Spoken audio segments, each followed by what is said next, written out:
hear airplanes outside? What do you hear? What do you hear? Perhaps you hear a clock ticking or a fan blowing inside.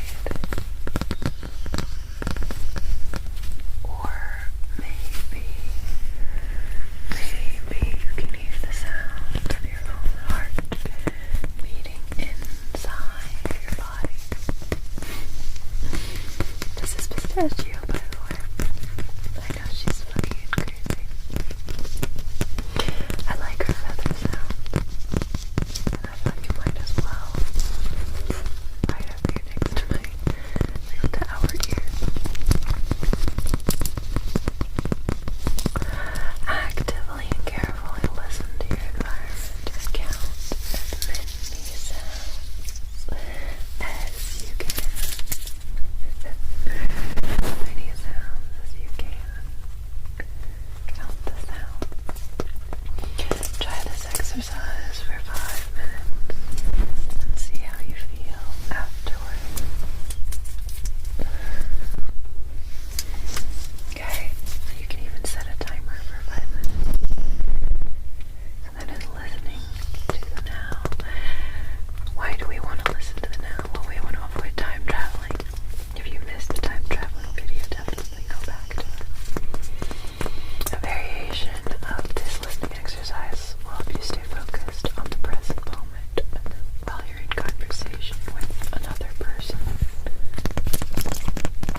If you notice that your attention is beginning to wander and you start thinking about your past or future, focus your attention on something the person is wearing, like a button on their shirt, a hat they're wearing, their collar, their jewelry. Note to yourself what color the item is and what it looks like. Stare weirdly at the person, then I'll listen to what they're saying. Sometimes this technique will snap you out of your time traveling, but so that you can focus on what they're saying. But obviously, if you can pick something they're saying and repeat it to yourself in your mind, sometimes that'll help too. And don't be like staring weirdly at their clothing or accoutrement. People don't appreciate being stared at for the most part, I think.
nasty.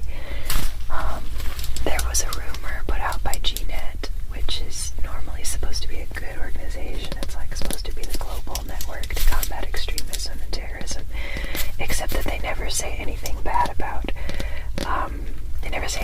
YouTube or Google, even when Google helped the Chinese government to suppress information about Tiananmen Square.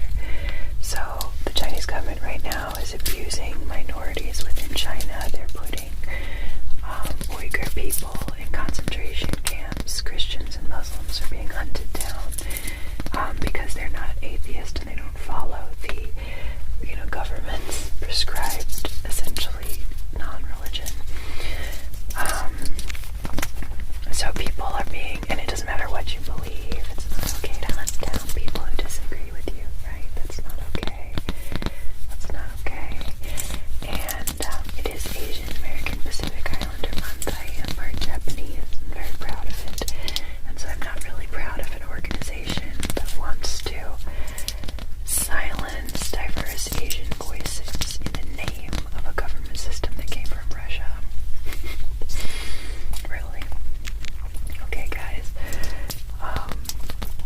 Communism is not an Asian invention. Let's just say that. So, regardless of what your political beliefs are, there are gentle and healthy and kind ways to get them across without silencing opposition. Unfortunately, Google has been complicit with large governments in silencing opposition, and they will give your data to authorities. So I moved my stuff to ice drive, which was cheaper anyway.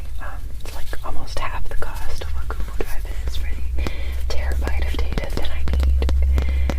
Ice Drive is based in Wales, and they have client-side encryption. Not a sponsor, but I might try to get them to sponsor me soon because I love them. I tried NordLocker, and they just didn't have the functionality I was looking for. Well, this is about you. This is a relaxation video, not a video about technology.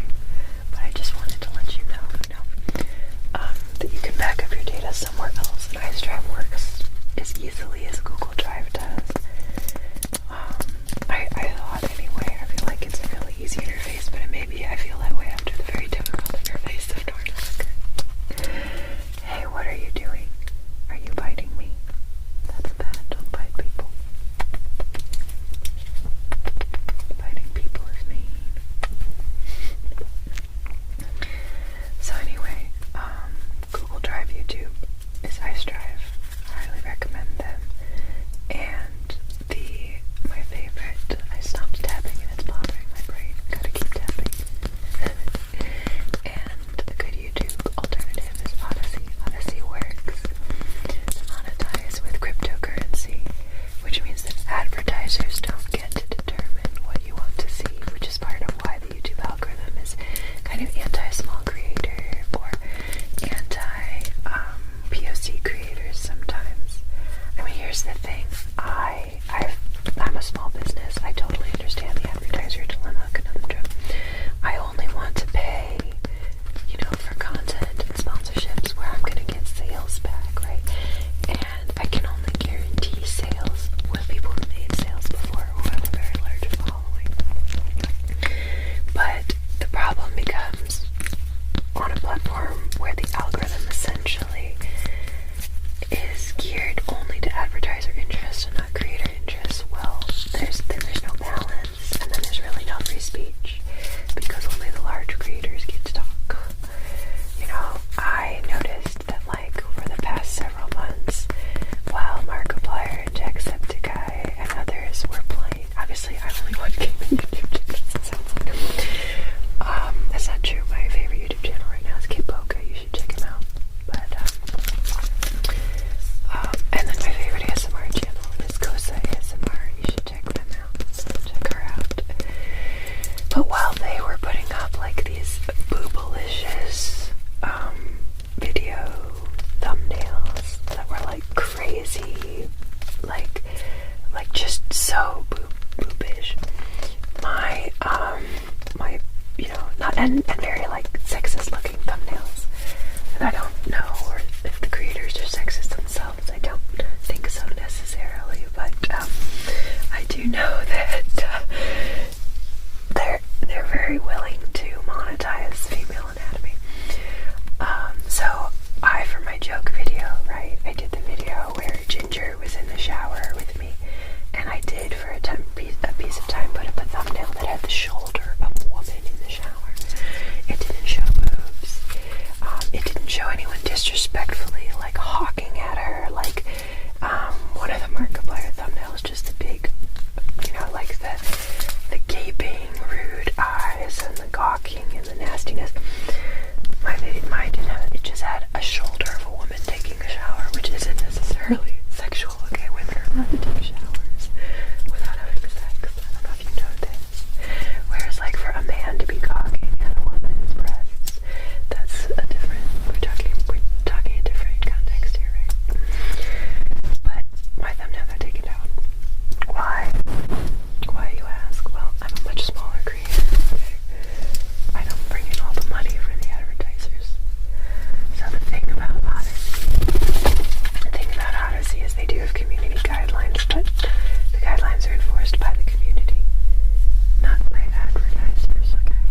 Because there may be advertisers in the future, but at this point in time, it's all cryptocurrency, and even if there are advertisers in the future, they're going to be forcibly balanced by the voice of the community, because you are monetized by views, where people give you tips, or people cryptocurrency watch you. Okay? I am not very well versed on cryptocurrency, so someone who understands better than I do should probably make some comments, talk about it, use them to help me out with cryptocurrency, and then you can cash it out into Bitcoin, using any wallet I've already earned. You don't have to wait to monetize until you get 1,000 subs. I already have been making cryptocurrency, and I'm excited to eventually. I have a ton of videos, right? So when I moved all my YouTube videos, backed them up to Odyssey, that's 162 videos. So that's no small potatoes, but so I start earning right away. So here's what I recommend. I recommend you make your videos on YouTube, because that's where the established audience is right now. Back them all up on Odyssey. Have your viewers slowly migrate to Odyssey, okay? And that way you have your cake and eat it too. These big companies are trying to take advantage of you. Take advantage of them a little bit. I'm not advocating, nastiness or stealing, because obviously it takes work to make YouTube. It was an important invention, but there needs to be competition, and Google is doing their best to try to squash the competition. For example, I'm pretty sure that GNet article was paid. It ranks really high in Google because Google wants you to think, oh, Odyssey is only for the alt-right. Let me tell you the truth. The Biden White House is on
kinds of weird stuff, weird opinions, weird things.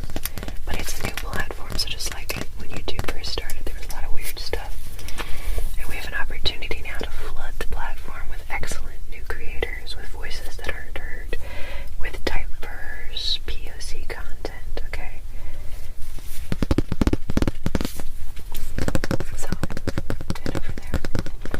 Alright, let's continue your relaxation. The next exercise that'll help you stay focused in the present moment is breathing. We don't breathe as often as we should, right? No one taught you to breathe, but you breathe 22,000 times a day. The air you breathe is only about 21% oxygen.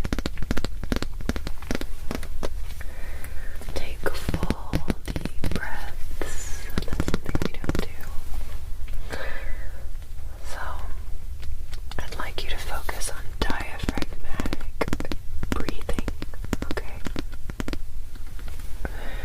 Some people get a really deep connection when they do this breathing. I have definitely gone into little trances that have helped me in my spiritual or prayer world.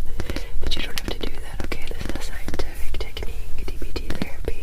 I think I mentioned it in an earlier video. I mentioned a large study on PubMed about how effective it is for decreasing suicidality and self-harm. So, definitely worthwhile. I hate it how if I block the light on this side, then I turn red. That's not good.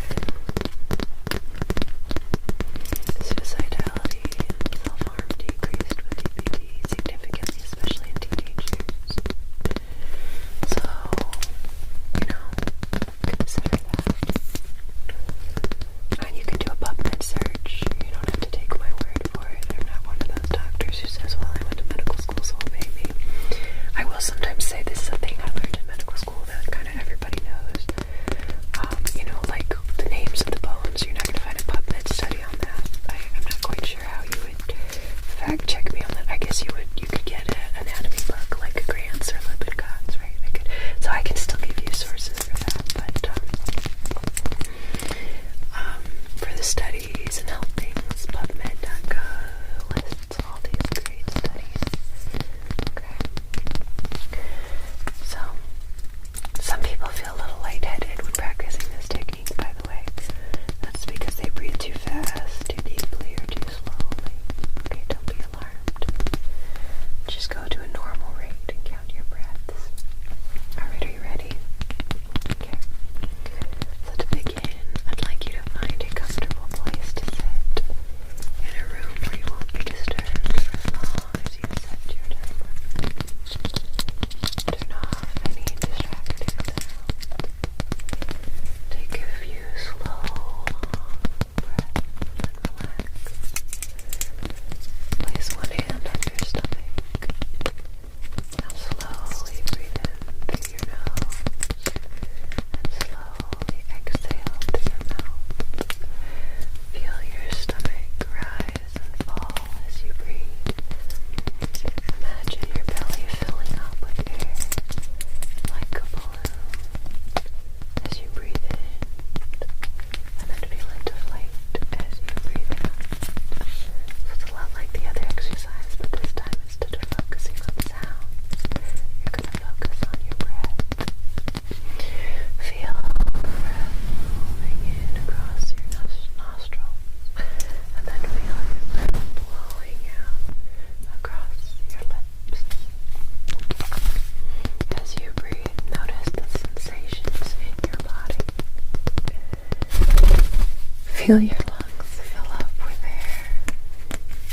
Note the weight of your body resting on whatever you're sitting on. With each breath, notice how your body feels more and more relaxed. Now as you continue to breathe, begin counting your breaths each time you exhale. You can count either silently to yourself or aloud. Count each exhalation until you reach 4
say this as a depression sufferer. Like most of the time, all the people I've reached out to most of the time either didn't know what to do for me or were judgmental in some way, right?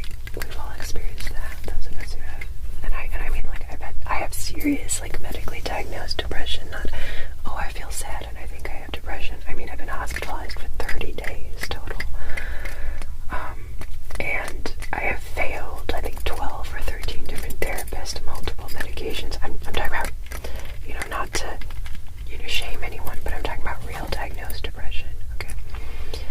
I think sometimes we make light of depression, of, like, medical depression, and we take what is really sadness or adjustment disorder, and we call it depression when it doesn't actually meet the diagnostic criteria. It's still important. If you're sad, your sadness is still valid, but you need to be careful about taking, I hesitate to say this because I don't want anyone to not seek help. You should always seek help, right, if you realize you need it.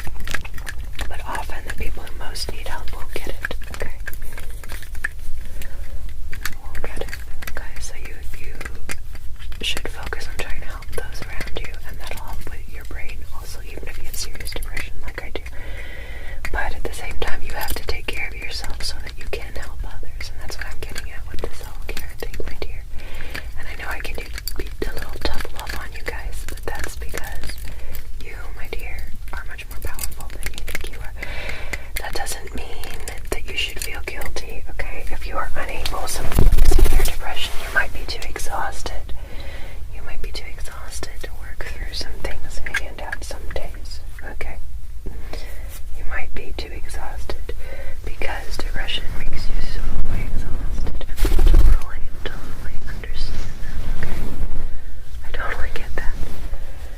When I first got out of the hospital in 2018, I was amazed that I had the energy to lift a pot and move it 4 feet, because I hadn't had the energy to do even that simple thing before.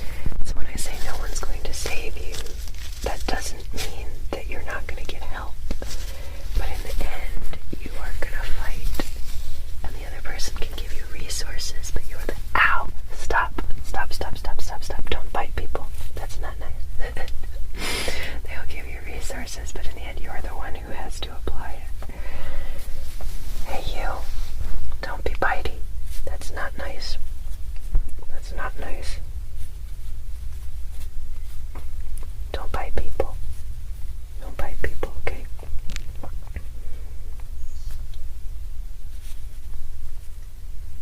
Don't bite people. Okay? I know you want to play around, but you hurt me. Squeak! Squeak! Anyway, what were we saying? So yes, you need to seek help. You need to get the weapons for your battle, and there may be people who could come alongside you and fight with you, but you're not a damsel in distress. You're not going to sit there. And sometimes you may need to be rescued, but you have to put your hand out to get rescued, okay? The only person who can just unequivocally rescue you without you doing a single thing, that's gonna be God, okay? And that's a whole nother discussion. We can talk about that at some point.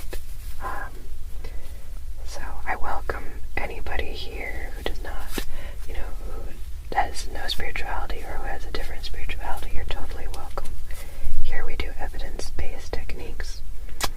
I'll also be honest about where I am and where I come from, right? So I think it's better to admit your beliefs and let people know about them, because it also helps people know where you're coming from when they're making their value judgments about what you're saying, rather than trying to hide. I think bias happens a lot of times when you hide where you're coming from and try to present yourself as like the absolute truth. And I try not to do that. There's a reason I give you guys citations or tell you where to look to fact check me, right? Because I want you to get better, okay? And because I have confidence in my truth. I believe that what I'm saying is true, so I don't have to hide it, okay? I've told you guys before about a church that I visited where the pastor said, I don't need the Hadron Collider because I have Jesus. And my thought was like, why can't we have both? Like, is it impossible to, and I don't mean to be mean, I do think it's funny though. Because it's like, if you really believe that your God created the whole universe, I don't think your God would be threatened by the Hadron Collider, because technically he made the hadrons, right? You would be happy that with the Hadron Collider you're discovering these things, right? Wouldn't that be a good thing? Wouldn't it be a good thing to have more science and understanding? And that's kind of where I come from. If my Hashem is the creator of the universe, I don't have to like be sneaky or apologetic about the things I believe, because truth will come out and be there, So anyway, that's why I let you guys fact check me. It's not a problem. Head up to PubMed.gov, take the worksheet down in the description. That's another reason you should, is because you take the worksheet and you can see that this really is a DBT technique. This isn't something that I made up, okay? It's important to take care of yourself, okay? Because the only person who's going to unequivocally rescue you without any effort from yourself, that's going to have to be God. Okay? It's going to have to be the Most High. Otherwise, you've got, and I'm not saying pull yourself up by your bootstraps, honey. I'm saying let people help you. Do what people say who are trying to help you. Listen to your therapist. If your therapist says do this exercise, just let it happen. Just let the exercise happen to you, okay? There's a beautiful, so Islam means submission. I am not Islamic or Muslim, and I disagree emphatically with both ways it is interpreted in a lot of places, and with the actual Quran. It's not my belief system, however. Even, every belief system from atheism to Islam, like along that spectrum, every belief system has a tiny bit of truth, even if it's not. And no offense if you are Muslim, that is your, again, I'm being real honest, that's not my system. But a beautiful thing, what I wanted to say is, a beautiful thing about Islam is the idea of submission. That's what Islam means. Now, we don't like that word submission in the Western world because it's usually like forced or oppression or someone controlling you. But at its most beautiful ideal, the concept of submission is kind of like the bowing in Japanese culture. When I bow in Japanese culture, I'm not saying that the other person is, I'm not becoming servile. What I'm doing is I'm showing respect, and I am receiving what they may be able to give me, sometimes as someone who has more experience than me, someone who might be superior to me in an aspect of life, right? Having that concept of submission where you'll listen to people and let them speak into your life, that can help you. That can help you with your depression. It can, if you just let people help you, right? So, those who know me know I'm incredibly rebellious. So if I say submission is good, I'm definitely not talking about I've gotten in trouble in the military for yelling at senior officers. Okay? I am not a submissive person in the Western sense, but in the sense of somebody who has earned respect, not who's trying to force it on you. As somebody who's trying to help you, it's good to receive. You can receive that. So let yourself be helped. You are worth it. Do handouts, okay? Do handouts. Just let it happen. Let yourself have the good side of submission, okay? I know you never thought that somebody who reads the Torah in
exercises are important so that you are balancing everyone else with what's going on inside your own mind. Okay? You need to say, no, this is what I think and what I believe. Because a lot of negative voices, some of you have a lot of negative voices you're listening to. You know, parents or family members who aren't as supportive, or maybe children who aren't as supportive. And to some extent you need to listen. You know, you need to have the heart of submission and receiving. But on the other hand, you can't have a heart of being abused. So you have to strike that balance. The way to strike that balance is to be here in the now. Let yourself get away from negative thoughts and use CBT. This is where cognitive behavioral therapy comes in. Cognitive behavioral therapy lets you evaluate whether the claims that have been made to you are true or false, and you use logic instead of emotion. I've been in situations, and one reason I'm known for being a rebel is I've been in situations where people are speaking a lot of evil against me. And in order to stand up and know who I am and know what the truth is, I have to use CBT principles and go down the list and see if there's any evidence for what they're saying versus evidence against. And you need to stay in reality, not in the reality that your abusers want to manufacture for you. Okay? So that's the balance. So we've talked about a lot of tough concepts today, but also some relaxing items. And so I hope this was helpful. Look, you are worth it. You are worth it. Even from a spiritual perspective, if I believe that, you know, the King of Heaven decided to give their life for you, then that means that you are worth the literal life of God, right? Wow, that's pretty amazing. And then from a scientific perspective, I know that you're worth it because I know you have the capacity, no matter who you are, to change someone else's life with a simple word. 3 words, I love you, can change someone's life altogether. Even if you can't speak, people with locked-in syndrome have written books. Life is worth it. Your story